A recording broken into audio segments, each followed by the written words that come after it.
Welcome back to Real Florida TV. Today our guest is Paul Mosca, who is the Chief Professional Officer of Boys and Girls Clubs of Bay County. Whew! If you have to put that all on a name tag, it's going to be 3 foot long. CPO, Chief Professional Officer, means that Paul is the head guy. We're going to be talking about Boys and Girls Club. We're going to be talking about that permutation from many of us who are as old as I am. Remember when there used to be a Boys Club and a Girls Club. We're going to talk about some of the challenges of fundraising, perhaps some of the aspects of being under the umbrella of United Way. This is going to be some compelling information and probably a conversation you don't want to miss. If you or someone you know would like to be a guest on the show, or if there's something you'd like to see featured, just give us a call, drop us an email, or visit our website at realfloridatv.com. We'll be right back with more from Real Florida TV.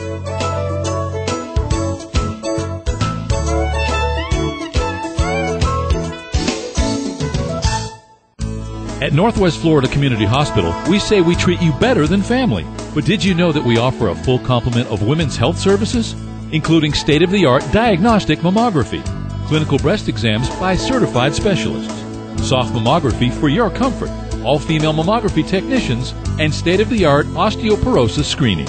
Visit us at ChipleyHospital.com. Northwest Florida Community Hospital, where we do treat you better than family. I am Community South. I am Community South. I am Community South. At Community South Credit Union, we believe that stability and unity is important. As a matter of fact, the word unity is part of our name. Community South Credit Union. We've been here for you for 50 years, and we'll be here when you need us. Community South Credit Union. Visit us online at communitysouth.net. Got blues? Whether you've got them, trying to get rid of them, or looking for them, there's only one place in town, Willie's Pier Bar. Bill Pascal of Pineapple Willie's built the blues club of his dreams right next door to Pineapple Willie's. A late-night menu with pizza, shrimp, wings, and hoagie sandwiches. The best specialty drinks in town and national blues acts all summer long. Willie's Pier Bar, South Thomas Drive, right next door to Pineapple Willie's.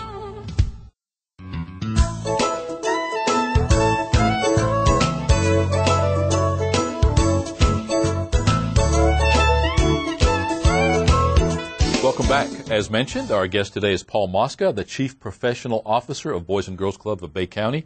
Paul, we go back a long way. Thanks so much for being our guest today. It's a pleasure to come out. Kindred spirit. There aren't too many Pauls around anymore. Well, particularly both from the small state of Massachusetts, right, many years ago.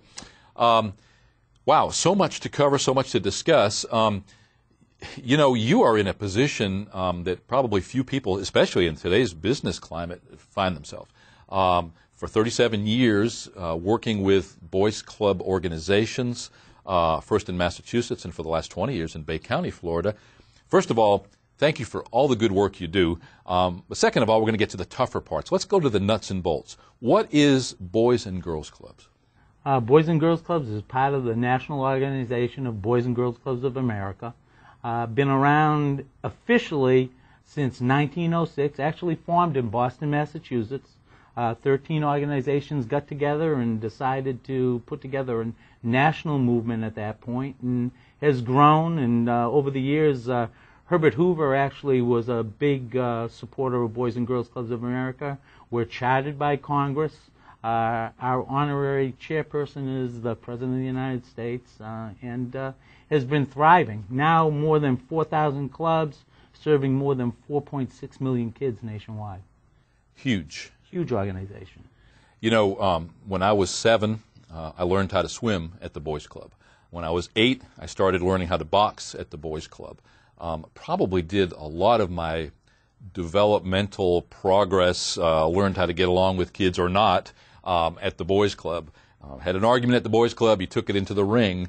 It was all healthy, and it taught you to resolve issues. You didn't blame somebody else for your problems. So even at that young age, and this is going back 40 years, actually closer to 50 years, actually, yeah, in excess of 50 years, even at that time, and probably undiluted compared to maybe what we see these days, an opportunity for young people to have some mentors, some role models, to have some good instructional attention, to spend time doing healthy things. How did you get involved initially with Boys Club? Actually, it was a really funny story. We didn't have a Boys and Girls Club in my community growing up, and went to school to become an educator. Always wanted to work with kids. Was active in sports in high school and college. Never very good, but always made the team. You know, one of those guys. And so I was a pretty good golfer. That was probably the best of my sports, and had a really good relationship with the pro at our local country club. And they had just started a Boys and Girls Club in my hometown when I graduated from college, and it was one of those times where there was a teacher's glut. There weren't very many teaching positions available, and he kind of pointed me toward the Boys and Girls Club, and I went to work in 1973 for about $7,500 a year. Now, you're from originally Maynard, Massachusetts. Maynard, Massachusetts. Now, I was born and raised in Worcester, not very far from one another, but then again, you could live on opposite ends of Massachusetts and still be not very far from one another. Absolutely. By many standards. So, as you say, both sort of from the same kind of background, very sports-minded area of the world, the New England states. Absolutely. Obviously, a little different focus maybe from the South or the West. Huge preponderance of hockey, baseball, especially with Boston Red Sox and some of the heritage teams, Boston Celtics. So we, collectively, people in Massachusetts, enjoyed a heritage that was very rich in sports. So that lent itself in a great way to the Boys Club, because much of the focus was on sports and that sort of thing. 1973, you found yourself brand new working for the Boys Club. What was your position, and in what kind of surroundings did you find yourself? Actually, they had just renovated an old Finnish cooperative hall. Very old building, probably at that point, probably 70 years old. And actually had a steam boiler and the big old radiators, and it actually had it was a theater upstairs, and they had torn out the stage, and we had giant radiators sitting in the middle of on the side of the gym, and that was our gymnasium. It was a little box. You actually had to put your foot on the wall to take the ball out of bounds, but it was great. It was home. It was like an old home, and the kids really appreciated that. We were able to build a new building in 5 years, beautiful building, but it never was the same as that old building was just like an old home. And you talked about mentors and so forth. That's one of the unique things about the Boys Club at that time and the Boys and Girls Club now is even when you grow up and you have a teacher that you really identify with, the problem is you only have that teacher for 1 year. With Boys and Girls Clubs, kids stay with us as many as 12 years a lot of times. And those relationships become lifelong relationships. I get chills even thinking about it because we have kids come back, that haven't been around for 20 years to visit us almost on a weekly basis and, talk to us about the old times and all the neat things that they did at the club and how much it meant to them growing up. You mentioned that it was 70 years old. The building was at that time. In reality, for New England, a 70-year-old building is not that old Right, because that's true. Because of the age of the communities. I'm from Worcester, Massachusetts. Went to Lincoln Square Boys Club, and I swam in the catacombs down there. The basement swimming pool. Right. Still remember that chlorine smell. Absolutely. And at the time, you swam naked. Nobody wore bathing suits. All we had was a ring around our ankle, an elastic ring with your key to your locker. But I remember old Mr. Whalen, who was the guy who was the administrator of that boys club at the time. Again, one of those people you'll just never forget. Right. But that was an opportunity for my parents to know I was in a supervised environment, that I would learn some life skills, and that they didn't have to worry about some of the things that maybe parents worry about these days. Absolutely. Definitely a different time. And things have changed. I mean, the way that we do things today are far different. You mentioned that when you first started, the way that you settled the fight or something is he gave you the gloves and you went in the ring. Now, people don't realize that they were the big pillow gloves, but at the end, when you were ready to hug each other and say, no mas, no mas. That's right. And times have changed. Of course, you wouldn't do that today. But back then it served its purpose, and it was a neat thing, and I think kids actually learned a lot from it. So you were for a number of years in Maynard, and then I understand you were in another facility in Massachusetts? Yeah, I went from Maynard to Martha's Vineyard. So the last 30 years I've had a great experience in terms of beachfront communities and kind of laid-back communities, because actually the Vineyard is even more laid-back than Panama City. You have all the poets and artists, all the dropouts from society, but a very neat, unique place to live.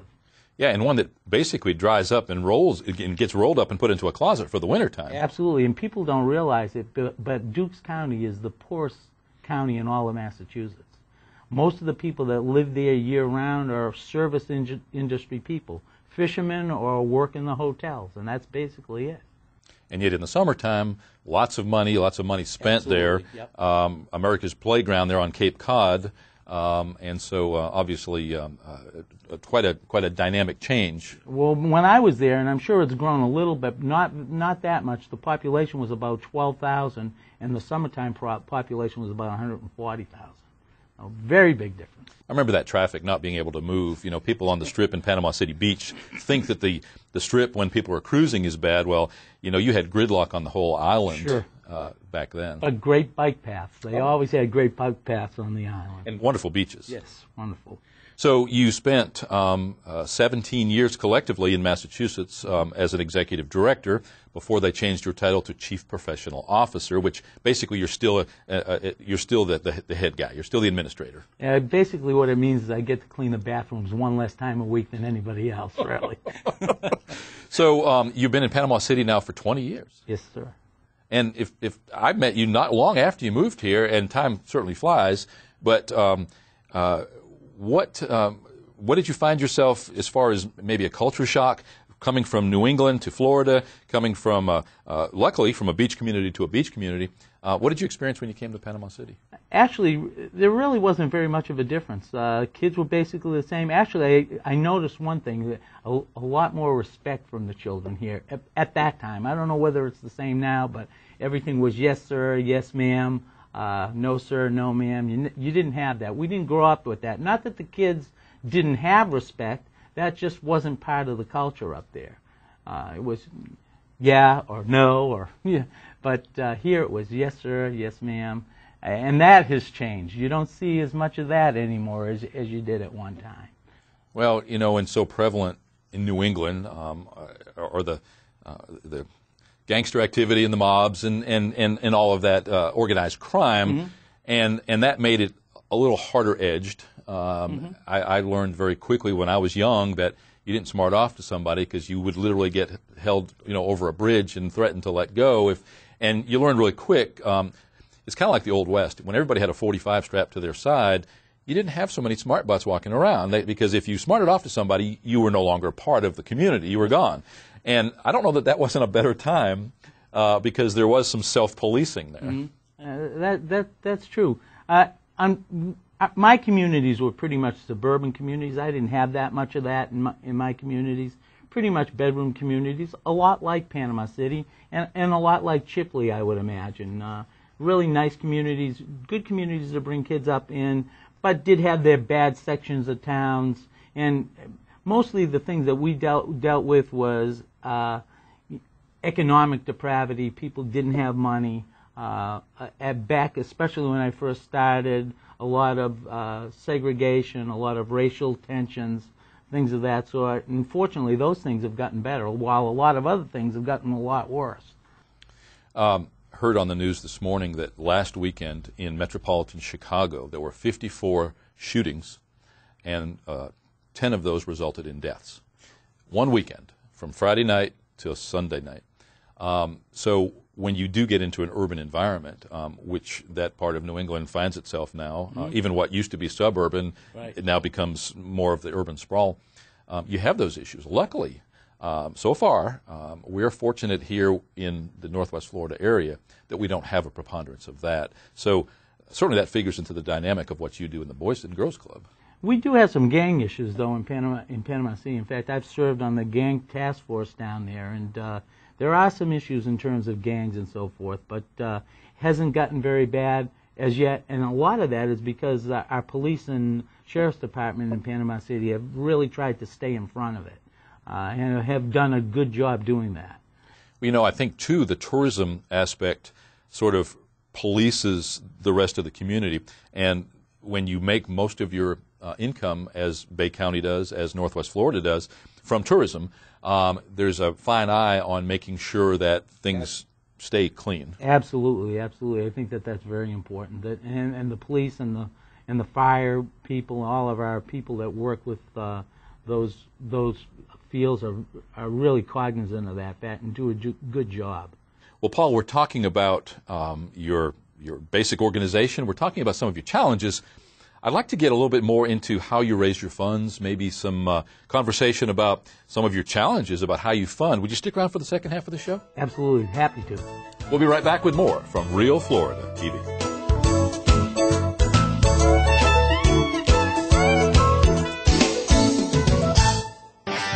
The best little sports bar on the beach? Time Out Sports Grill. From the best homemade cooking to the best prices on beverages, and now even Indian trivia.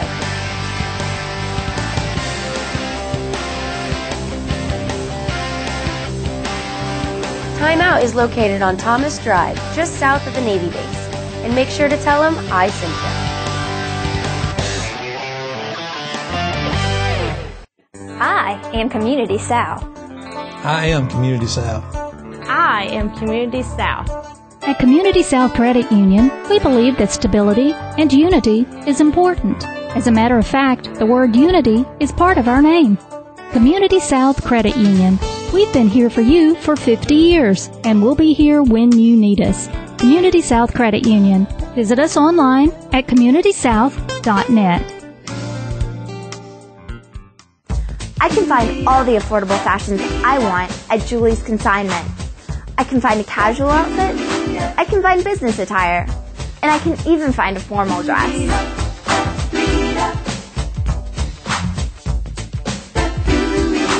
Julie's Consignment is located on Beck Avenue in historic St. Andrews, Panama City. Mention this ad and receive a 10% discount at Julie's.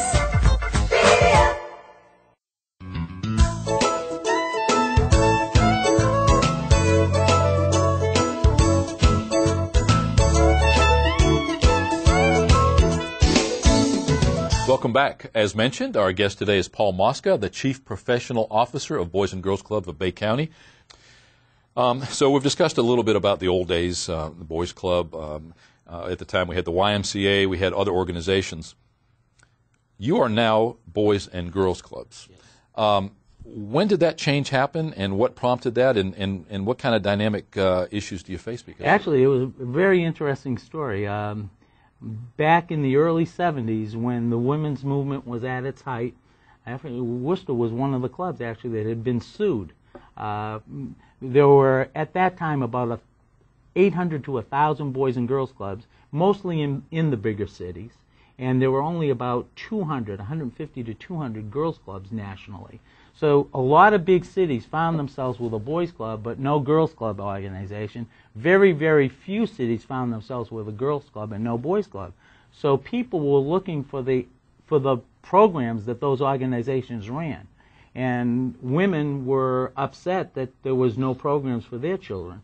So it started off that, the Boys and Girls Club was used to be closed on Mondays.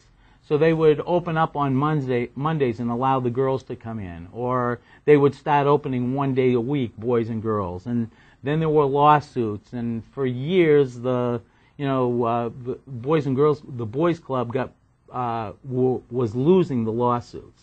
They were losing lawsuits to girls and having to integrate. So after a time, boys clubs decided, well, we're going to become Boys and Girls Clubs. And they took the name Boys and Girls Clubs of America and were promptly sued by Girls Clubs of America for taking a portion of their name. So for about 6 or 7 years, the lawyers got rich, the two organizations got poor, and around the mid-'80s sometime, our national organization paid Girls Clubs of America $750,000 for their name.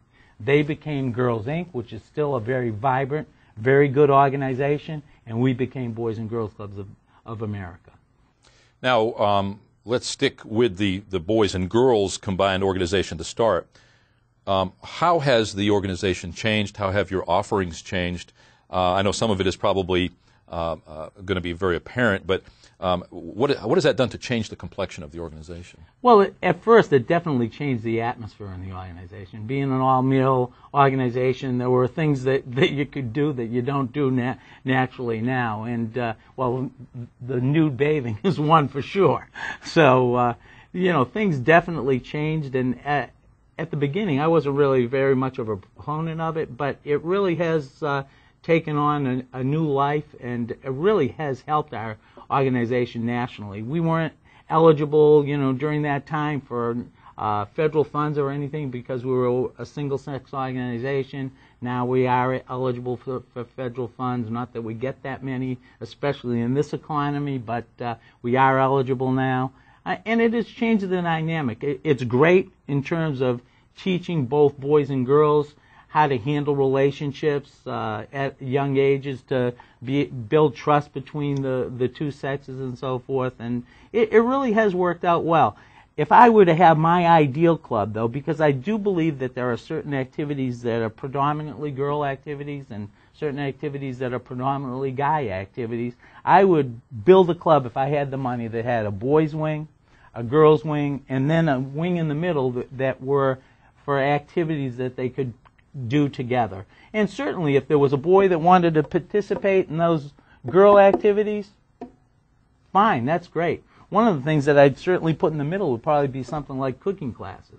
Both males and females are really interested in that. But I also think that there is time now for a guy. Guys need to be guys at certain times, and females need to be females at certain times. We don't get to do that much in our program right now, but all in all, it's been a great development for Boys and Girls Club. It really has. It's helped our organization grow. It's helped us to get out of the swim and gym thing, which was great at the time. But as times have changed, education, leadership skills, volunteerism has become so important in the lives of our children growing up, predominantly because a lot of our family life has been lost at home. A lot more single-parent families, a lot more divorces. So both girls and boys are looking for role models. And, it's very important that, that they get those things at the Boys and Girls Club or an organization like ours. Now you say, you speak about migrating away from the swim and gym. What kind of programs do you offer? You've mentioned a few of them. You alluded to a few in our conversation prior to starting the taping. So give me a thumbnail sketch of the variety of programs that you'd offer. We do everything. We do pregnancy prevention programs. We have a Real Babies program. They're those $2,000 dolls that weigh just about as much as a baby, and they cry every 15 minutes. And there are about 6 different skills, changing diapers, colic, a number of different things that could bother a baby. And you have to actually go through the list. And they don't stop crying immediately. You have to nurture them by rocking them and talking to them, and they'll eventually stop crying. And what this is for is obviously to tell a young girl or a young boy, and boys do this program as well, that, hey, having a child isn't all that it's cracked up to be at 13. There is a lot of responsibility that goes with it. And the neat thing about it is if the baby is left in a corner and allowed to cry, if it's abused, if somebody picks it up by the arm and swings it around, the computer in the baby actually reads that. And after 1 week, they keep these babies for a week, they score them as to how these kids did in terms of caring for these babies. And the kids are pretty profoundly affected by what happens in that program. It's a great program. Yeah, and man, it would be nice if that was a universally offered program through school systems and everything. Unfortunately, a lot of school systems won't allow it anymore. We allow it, and we certainly, everybody that enters the program, we get parental permission for them to participate in it, but it's a great program. We do a lot of education programs now. We have 3 different programs that we do with our school district. Our school district has been fabulous to us. We have the SES program, which is Supplemental Educational Services. It's an FCAT tutoring program, very intensive, reading, math, goes on for about 20 weeks, and almost a one-on-one relationship, one-on-two, one-on-three, and we've seen great strides. We pre-test, we post-test, and we have about 150 kids every year that participate in that.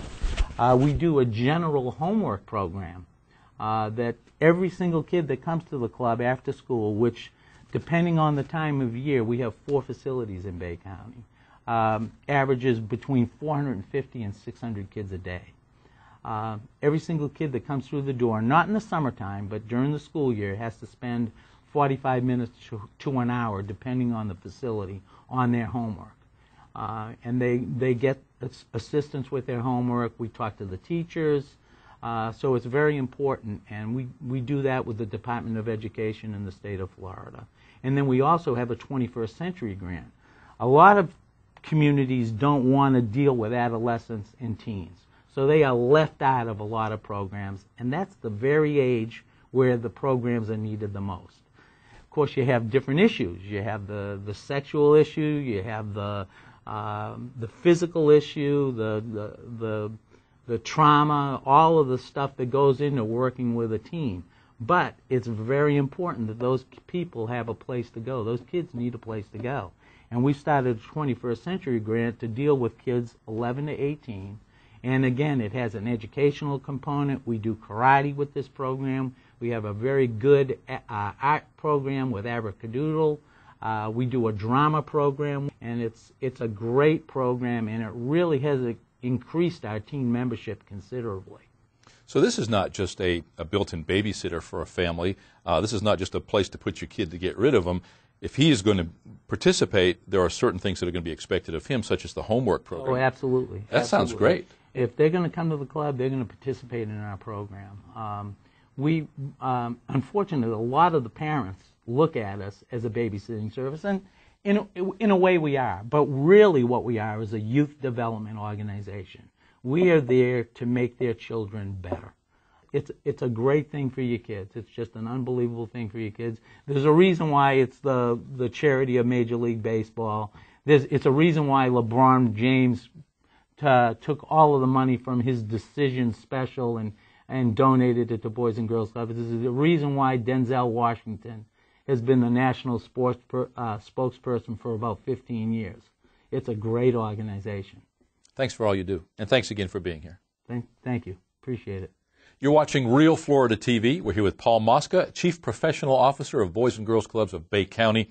Wow, I am overwhelmed. Had no idea that this organization had grown this much in the last 40 years, and that your needs were as compelling as they are. If you'd like to get involved, the website for the Boys and Girls Clubs is on the screen, as is the telephone number. Give Paul a call, tell him I told you so, and see how you can get involved. If you're someone you know would like to be a guest on the show, or if there's something you'd like to see featured, just give us a call, drop us an email, or visit our website at realfloridatv.com. We'll be right back with more from Real Florida TV.